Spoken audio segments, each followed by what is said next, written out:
जय माता दी। बड़ों को मेरा चरण स्पर्श और छोटों को मेरा प्यार। कैसे हैं आप सब? सावन की हो रही है शुरुआत और सावन के महीने की शुरुआत होने के साथ साथ कहीं ना कहीं हम लोगों के दिमाग में सबसे पहली चीज़ आती है कि बेलपत्री। बेलपत्री से हम भोलेनाथ को प्रसन्न करने के बहुत सारे उपाय करते हैं। आज जब मैं ये वीडियो शूट कर रही थी और मैं नोट कर रही थी कि क्या क्या उपाय हो सकते हैं ग्रहों के अकॉर्डिंग, तो मेरे फादर, जिनको बहुत अच्छी नॉलेज है होम्योपैथी की, आयुर्वेद की, क्योंकि मेरे जो दादा हैं उनको भी काफ़ी अच्छी नॉलेज रही, तो उन्होंने मुझे बेलपत्री के दो बड़े अच्छे अचूक उपाय बताए। उन्होंने कहा कि बेटा, आप लोग तो एस्ट्रोलॉजी के लिए बेल पत्तों को यूज़ करते हो, लेकिन क्या आप जानते हो कि बेल पत्तों की मेडिसिन में भी बहुत ज़्यादा गुण पाए जाते हैं। अगर हम उसको मेडिसिन के तौर पे यूज़ करते हैं तो उसका भी बहुत बेनिफिट होता है। तो मैंने पूछा कि क्या, तो मेरे फादर ने मुझे बताया कि अगर आपको डायबिटीज़ का बहुत ज़्यादा प्रॉब्लम है तो आप बेल पत्ते जो होते हैं, बेलपत्री को लेकर उनको पीस कर उसका रस निकालकर एम्प्टी स्टमक अगर उसका सेवन करना स्टार्ट करते हैं आप रेगुलरली, अगर आप पीस कर और उसका रस पीते हैं, पानी नहीं मिलाना है, 1 स्पून लेते हैं, 3 से 5 दिन में आप देखेंगे कि आपकी डायबिटीज़ में आपको एक बहुत ही अलग से आराम दिखेगा।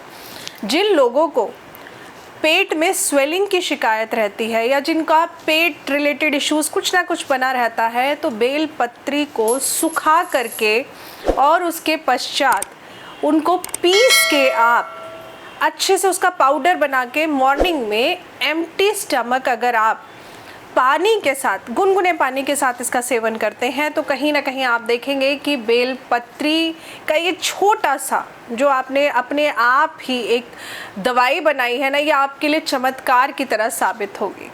तो मैं आशा करती हूँ आपको ये दवाई सिर्फ एक बेलपत्री से बनी हुई बहुत सारे फ़ायदे दिलाएगी, और इसका यूज़ करने के बाद ही, करवाने के बाद ही मैं आप लोगों के साथ शेयर कर रही हूँ। करिएगा और नीचे कमेंट्स में बताइएगा ज़रूर। अब बात करते हैं हम बेलपत्री से हम क्या क्या उपाय कर सकते हैं। देखिए, सावन के सोमवार में बेलपत्री चढ़ाना शिव जी को बहुत ही लाभदायक माना गया है, क्योंकि जो बेलपत्री का वृक्ष है ये कहीं ना कहीं माँ लक्ष्मी द्वारा उगाया हुआ वृक्ष है। माँ लक्ष्मी ने ही इस वृक्ष की उत्पत्ति करी है। बेलपत्री के जब भी हम पत्ते लेते हैं तो अगर आपने देखा होगा, कहा जाता है कि 3 होने चाहिए, और वो जो 3 एक साथ पत्ते होते हैं उनको चढ़ाना शुभ होता है, क्योंकि 3 का मतलब, लोग कहते हैं ना 3 तिगाड़ा काम बिगाड़ा, लेकिन ऐसा नहीं है। 3 नंबर बहुत शुभ होता है। 3 नंबर यानी कि ब्रह्मा, विष्णु और महेश। 3 नंबर, जिन लोगों की थ्योरी है ना, अरे 3 अशुभ होता है, बिल्कुल गलत थ्योरी है। 3 से अच्छा अंक है ही नहीं, क्योंकि 3 गुरु का अंक है। तो 3 वाले बेलपत्र शिवजी पर हमेशा, जो बेलपत्र की चिकनी साइड होती है वहाँ से बेलपत्री चढ़ाना चाहिए, क्योंकि कई बार मैंने देखा है लोग बेलपत्री लेते हैं और एज इट इज़ सीधा रख देते हैं, लेकिन जो चिकनी साइड होती है, जिसको आप सीधा बोलते हैं, तो वो सीधी साइड शिवलिंग के ऊपर टच होनी चाहिए, इस प्रकार चढ़ाना चाहिए। लेकिन इस बार अब बेलपत्री का खास उपाय क्या करना है आप लोगों को। 108 बेलपत्री, अगर आप पूरे सावन के महीने पूजा नहीं कर सकते कोई बात नहीं, लेकिन सोमवार को थोड़ा सा समय निकालिए। अगर आपको विवाह संबंधित दिक्कत आ रही है तो आप 108 बेलपत्री लीजिए। उन बेलपत्री पर आपने सफ़ेद चंदन का लेप लगाना है। सफ़ेद चंदन का लेप लगा करके थोड़े से चावल आपने तीनों पत्तों पर इस तरह लगा देने हैं, और लगाकर ओम नमः शिवाय बोलते हुए शिव जी पर एक एक करके रखना है।